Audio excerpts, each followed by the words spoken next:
Have you ever been told you didn't belong by someone who didn't know you owned the building? That's exactly what happened at 10:16 a.m. on a humid Thursday morning in Savannah, Georgia.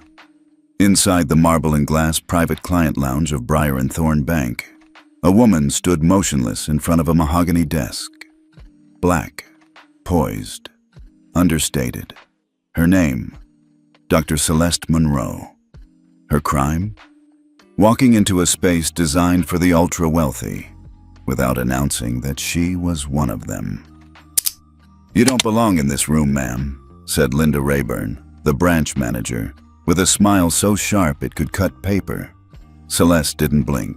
She wore no designer logos, no flashy diamonds, just tailored slacks, a cream cardigan, and her signature stillness. Her hand rested calmly on a leather folio. Inside it, contracts that controlled more of this bank's future than Linda could imagine. Linda gestured toward the lobby. "We have seating outside for general clients." Celeste glanced around. Two men in blazers looked up. A woman clutched her purse tighter. A soft cough. Then silence. Celeste finally spoke, her voice cool but clear. "I requested access to complete a transfer." Linda tilted her head. "And I requested proof of who you are." Across the lounge, a young teller named Elena paused mid-keystroke, eyes darting to the tension in the air. She knew something wasn't right, but her training told her to stay quiet. Celeste reached for her phone, not to film, not to call a lawyer. She opened an app labeled Blue Leaf Admin, Level 1, then tapped one word: activate. Linda folded her arms. "You think I'm going to be intimidated?" Celeste looked up at her, steady as stone. "I'm not here to intimidate you," she said softly. "I'm here to see who fails the test." And the clock started ticking. Celeste Monroe had been here before. Not in this exact bank, not in this exact chair, but in this exact moment. The moment when people saw her face and decided what she could afford, what she deserved, and who they thought she was. At 29, she'd been denied a business loan for her first clinic. At 32, she was asked to leave a real estate seminar because the front desk mistook her for catering. At 39, a junior banker once asked her how she got that kind of money, as if wealth had to come with whiteness. So today, at 52, dressed in her favorite thrifted cardigan and scuffed heels, Celeste walked into Briar and Thorn not just as a client, but as a quiet reckoning. Linda Rayburn, the manager, still stood stiff across from her, tapping a red acrylic nail on the desk. "I'm going to have to ask you to verify your identity," she repeated. Celeste didn't argue. She simply turned her phone around and showed her screen, an internal portal, not public-facing, stamped with an animated seal. Blue Leaf Compliance Grid. Admin Access, Level 1. Linda frowned. "What's that supposed to mean?" Celeste didn't answer. Across the room, Elena, the young teller, froze. She'd only seen that interface once during onboarding. It was mentioned briefly in training, as something used by outside partners to audit ethical behavior in high-net-worth institutions. Why would a regular client have access to that? The room grew quiet again. Celeste remained seated, composed, hand folded on her lap. The timer on her phone ticked softly. 02:17. 2:18? Elena stepped out from behind the counter and walked slowly toward the lounge. Linda's eyes narrowed. "Where do you think you're going?" Elena didn't answer. She looked at Celeste, then at the screen again, and in that moment, she understood. This woman wasn't here to be served. She was here to watch them serve and see who failed. "You need to leave before this becomes a problem," Linda snapped, her voice louder now. The quiet professionalism was cracking. Celeste didn't move. She tapped once on her screen. 02:59. A soft alert blinked. Protocol Alpha was now actively scanning staff behavior. Every word spoken within 10 feet of her was being recorded and tagged. Linda leaned in, arms crossed. "I'm serious. If you don't have credentials, you're trespassing." Across the room, A man in a sleek gray suit snorted. "She's probably here to cash someone else's check." A few chuckles followed. Not loud, but enough. Celeste didn't flinch. At the teller window, Elena stood frozen, eyes locked on the screen in Celeste's hand. She recognized the blinking icon. It wasn't just audit mode. It was real-time ethics surveillance. And only one type of person could trigger that: an owner, or someone with controlling interest. Linda moved to pick up the desk phone. "I'll call security." Before she could dial, Celeste spoke, soft but with weight. "Linda." The manager froze mid-motion. "You're assuming my worth," Celeste said, "based on what you see. But what you don't see is costing you more than you know." Linda scoffed. "I don't have time for riddles." Celeste locked eyes with her. "I'm not giving you a riddle. I'm giving you a mirror." Silence. A soft chime echoed through Celeste's phone. 0331. Violation flagged. Discriminatory language. Elena stepped forward, almost instinctively now. "Ms. Rayburn," she said carefully, "I think you need to stop talking." Linda turned, eyes sharp. "Excuse me?" But Elena wasn't looking at her anymore. She was looking at Celeste. Really looking. And this time she didn't see a woman in flats and a cardigan. She saw the quiet in the storm. She saw who was actually running the room. The room held its breath. For a long moment, no one moved. Not the man in the gray suit who smirked earlier. Not the woman with the tight clutch. Not even Linda, who stood frozen behind her desk like a statue carved out of authority and assumption. But then, Elena exhaled. She stepped fully into the lounge, her shoes clicking softly against polished marble. Her voice, when it came, was steady, even if her hands weren't. "I think there's been a mistake," she said. "Ms. Monroe has access to systems I've only seen in ethics training. That's not standard. That's oversight level." Linda whipped around. "Elena, I didn't ask for your opinion." Elena didn't back down. "I'm not giving you an opinion. I'm stating a fact." Celeste remained silent, watching, not just Elena, but the entire room. Her presence didn't fill the space with sound. It filled it with gravity. Linda's voice cracked. "She's trying to intimidate staff." "I'm not intimidated," Elena said, louder now. "I'm embarrassed." The room stirred. One of the men by the coffee machine set down his cup. A woman near the glass doors pulled out her phone, but didn't hit record. Not yet. Linda grabbed the desk phone again. "That's enough. I'm calling corporate." "No," Elena interrupted. "You don't get to control the story this time." Linda's face flushed. "You're making a scene." Elena looked at Celeste, then turned to Linda. "No, you already did. I'm just done pretending it's normal." Celeste's voice finally broke through, soft but steel-edged. "Let her speak, Linda. You've spoken enough." For the first time, Linda took a step back. And in that pause, something shifted. The air wasn't just heavy. It was changing. People weren't just watching anymore. They were listening. And for the first time in that room, Celeste Monroe wasn't the only one holding the truth. Linda's hands hovered over the desk phone, veins tight under her skin. She stared at Elena like betrayal had just taken physical form. "You're risking your job," she hissed. "For her?" Elena didn't flinch. "I'm risking my silence. That's not the same thing." Celeste didn't move. She hadn't all morning, but the air around her shifted, like something unseen had snapped into place. The timer on her screen hit 4:22. Blue Leaf's data stream was now logging full behavioral context, voice tone, proximity, coded language. Celeste tapped the screen once more, not to escalate, but to flag the moment. Linda leaned forward. "If this is some kind of protest, you'll regret it." "No," Celeste replied calmly. "If this is protest, it means something already failed." Elena turned to Celeste. Is this being sent to headquarters?" Celeste gave her the faintest nod, and for the first time, Elena understood. This wasn't just about today. This wasn't even about Linda. It was about every time someone looked like Celeste and got dismissed anyway. Linda's voice cracked again. "You don't have authority here."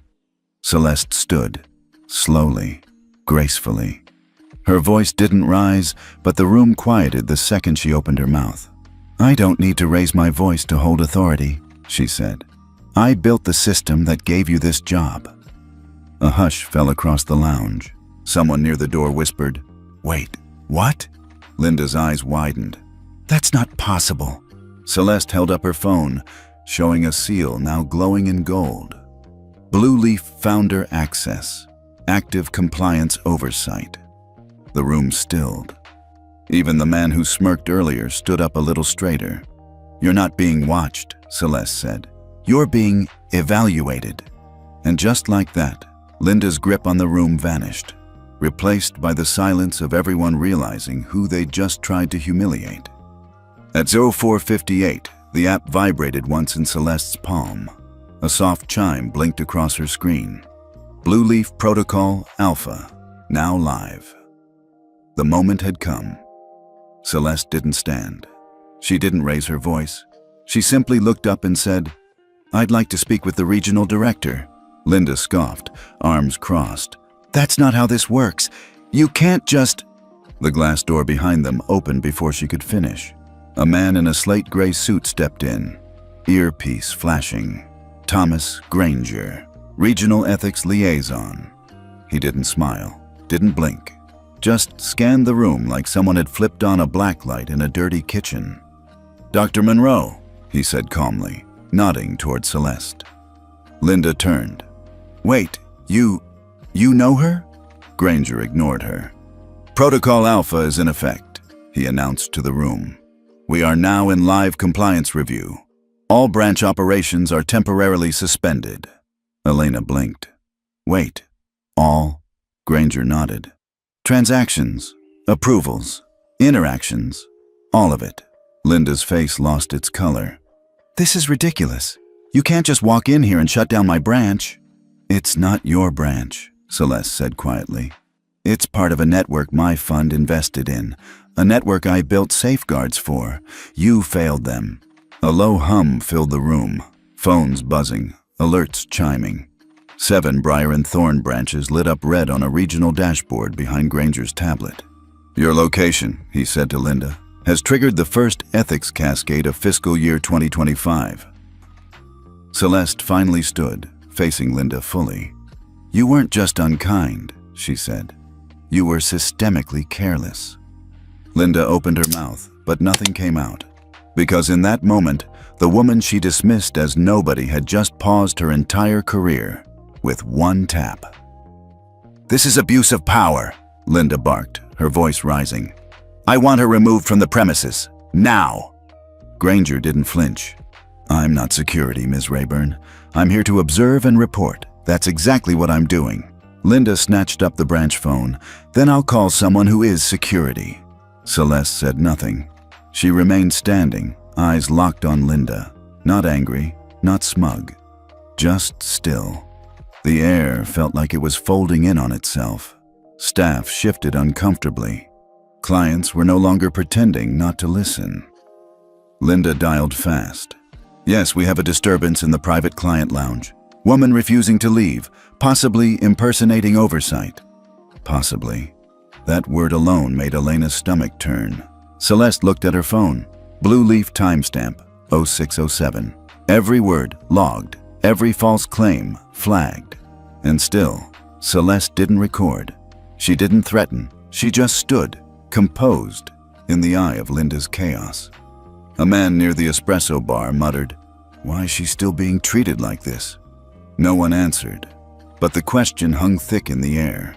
A moment later, 2 uniformed guards entered, young, nervous. One adjusted his belt like he didn't know whether to speak or salute. "We got a call," one said. "Manager reported an issue?" Elena stepped forward, voice tight but clear. "There is no issue. There is a woman being targeted for how she looks." Linda turned, flustered. "You're way out of line." "No," Elena said, louder. "You are." The younger guard looked at Celeste. Ma'am, are you who she says you are? Celeste smiled politely. No, she said, I'm much more than that.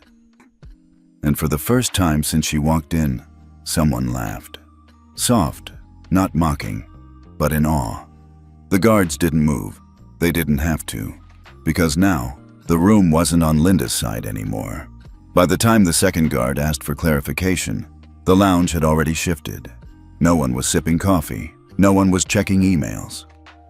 Every eye was trained on the woman they once dismissed, and the manager who now looked more like a liability than a leader. I'll ask one more time, Linda snapped, voice brittle. Who do you think you are? Celeste didn't answer right away. Instead, she turned to Elena and handed her the phone. Would you mind projecting this? She asked gently. Elena nodded, walked over to the mounted monitor behind the reception desk, and connected Celeste's device. The screen flickered, then lit up with a secure interface bearing an iridescent seal. Tranquil Equity Fund Founder Access. Blue Leaf Protocol. Ethics Tier Override. Active murmurs broke out across the room. Then Celeste stepped forward. No podium, no title card, just presence. My name is Dr. Celeste Monroe, she began. I'm the founder of Tranquil Equity, the fund that owns 49% of Breyer and Thorne's capital infrastructure. Linda's lips parted, then closed again. Not a word. I'm also the designer of the Blue Leaf Compliance Grid, Celeste continued, her voice calm but unwavering. The same system that just flagged this location, and 6 others, for repeated ethical breaches, including racially biased service patterns and abuse of client protocol. The screen shifted behind her, revealing a regional heat map. 7 branches pulsed in red. A figure appeared. $1.4 billion ESG funding. Frozen pending review gasps followed. Celeste paused, letting the numbers sink in. I came here today without a driver, no blazer, no gold watch, because I wanted to see not how you treat power, but how you treat people you think don't have any. Linda's knees bent slightly, as if her body finally caught up with what her mouth couldn't say. Granger, still standing by the entrance, cleared his throat. Corporate just confirmed, he said. You have full operational authority for immediate personnel action. Celeste nodded once, then turned to Linda. You wanted proof of who I am? She said, voice level. This is it.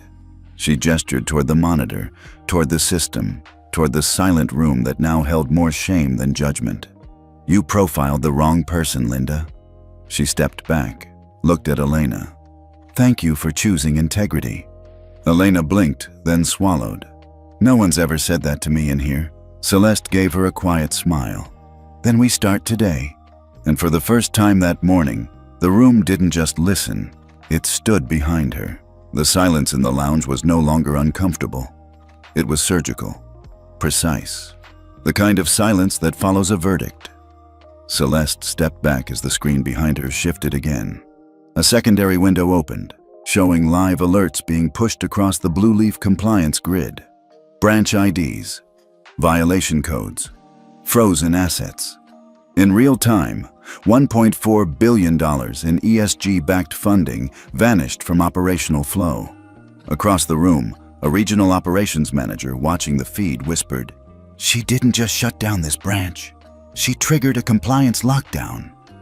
Linda finally spoke, but her voice had shrunk.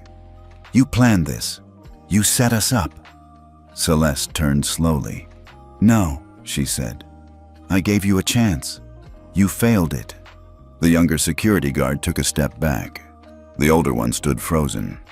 Granger received a ping on his tablet and looked up. 2 more branches just triggered flags. 1 in Tampa, 1 in Charleston. Same pattern. Denied service to women of color in high-value transactions, both linked to Linda's internal service protocols. Linda shook her head. I don't manage those locations. No, Celeste replied. But your policies do. Gasps rippled across the floor. Clients who had been silent now exchanged wide-eyed glances. One woman, white, late 60s, stepped forward quietly and said, I've banked here 20 years. I've never seen anything like this. Celeste met her eyes. It's always been here. You just weren't the one being watched. Elena stood straighter beside her. A third monitor lit up behind them. Breyer and Thorne Internal Risk Dashboard. Red, red, red. Granger turned to Celeste. "What's your move?" She paused, then said, "No new client activity, no high-risk clearance, no approval from regional until every frontline manager sits for verbal ethics audit." Linda let out a bitter breath. "You think you're saving this bank?" "No," Celeste said. "I'm exposing it." One of the guards took off his name tag and quietly walked to the back. Elena glanced at him, then to Celeste. "They're not all bad." "I know," Celeste replied. "But silence becomes policy when good people do nothing." The older woman who'd spoken earlier looked at Elena. "And if someone like her didn't come in today, would anything have changed?" Elena blinked, then shook her head. "Probably not." Celeste looked at the screen again, at the frozen funds, the cascading alerts, the network she'd spent years building now holding itself accountable. And for the first time that morning, she looked satisfied. Not angry, not triumphant, just done. The words hung in the air like the echo of a gavel. "I'm not saving this bank. I'm exposing it." And the room knew.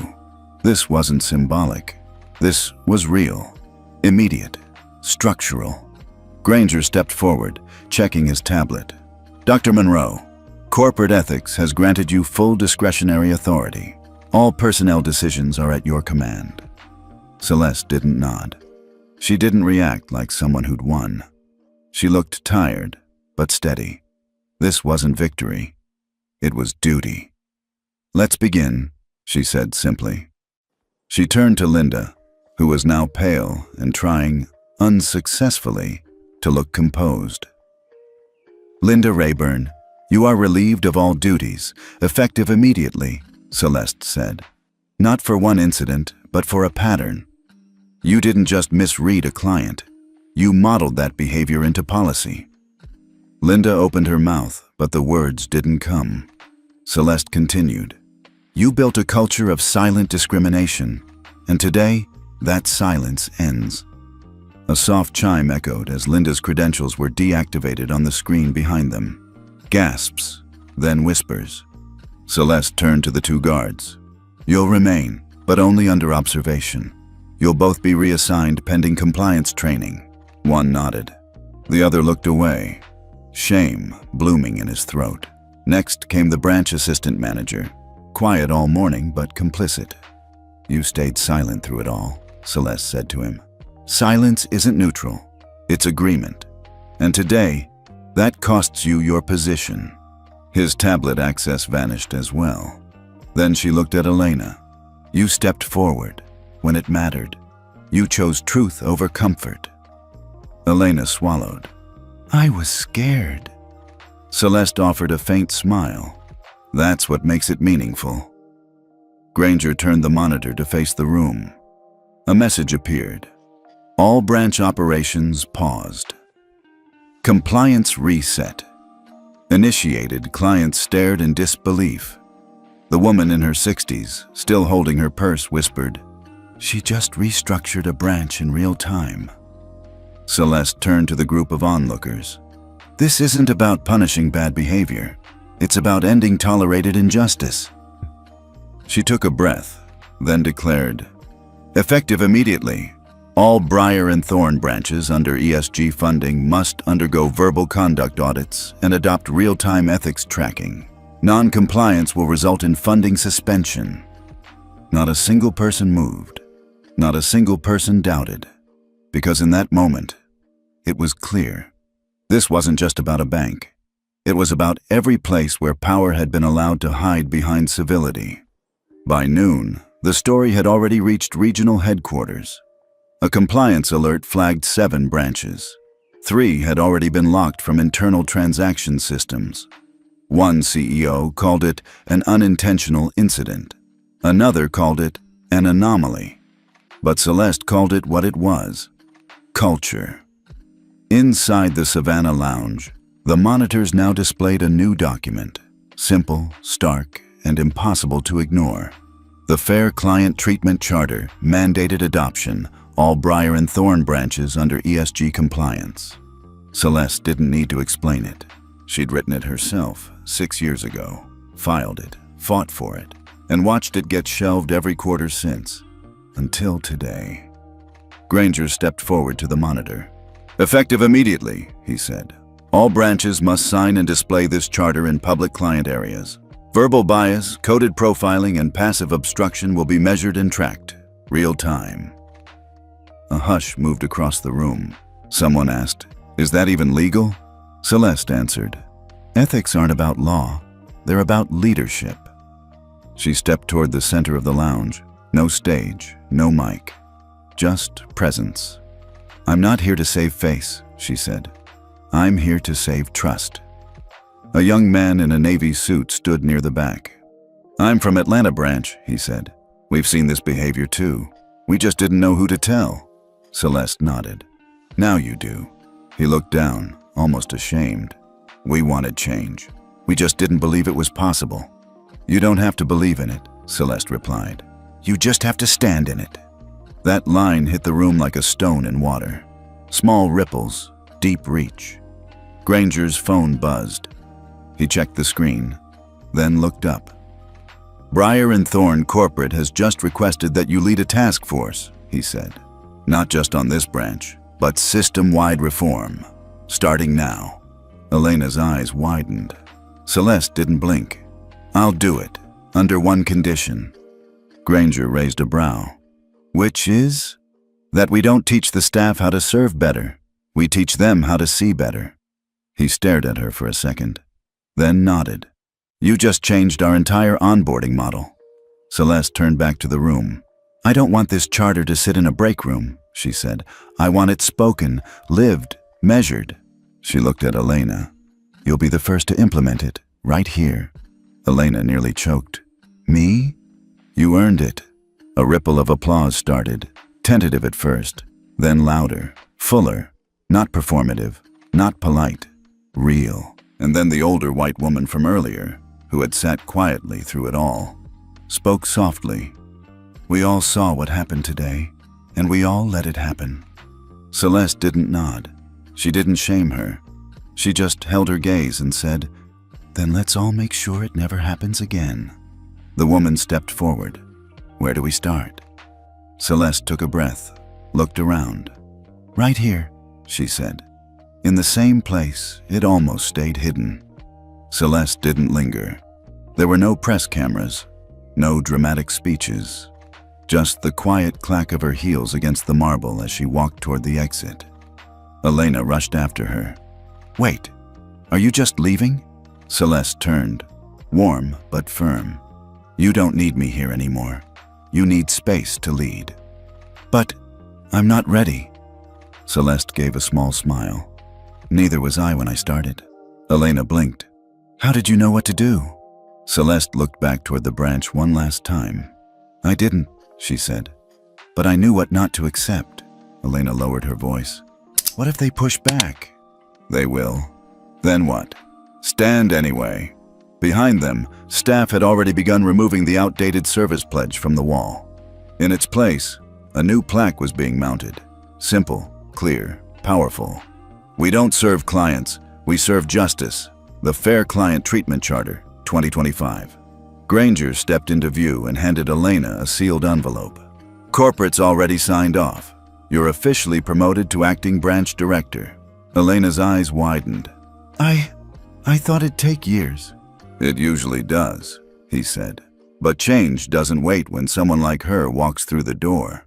Celeste gave him a respectful nod, then turned back to Elena. "You'll make mistakes, but the only one you can't afford is silence." Elena nodded, eyes glossy. "I won't be silent." Celeste touched her shoulder lightly. "Then you'll do fine." And with that, she walked out, past the guards, past the lounge, past the institution that once tried to make her invisible. Not one word more, not one backward glance, just presence and legacy. A week later, Briar and Thorn quietly launched a new system-wide reform. The Blue Leaf Ethics Standard, a mandatory real-time monitoring tool for all client-facing personnel across 312 branches. The press never got the full story. No names were leaked, no viral video. But within industry circles, something shifted. The kind of shift you feel, not hear. And on one quiet afternoon in Atlanta, a mid-level branch manager handed a woman in a head wrap a glass of water without being asked. No script, no side glance, just respect. Back in Savannah, Elena stood in the same lobby where Celeste had once stood still and watched a client get treated with warmth, patience, and presence. She didn't smile. She didn't cry. She just whispered to herself, she didn't need to stay.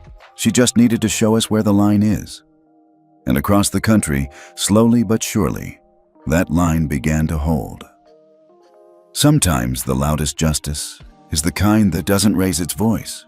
Have you ever seen someone stay calm in the face of humiliation and still change everything without saying much? Let us know in the comments. Tell us where you're watching from and who in your life reminds you of Celeste Monroe.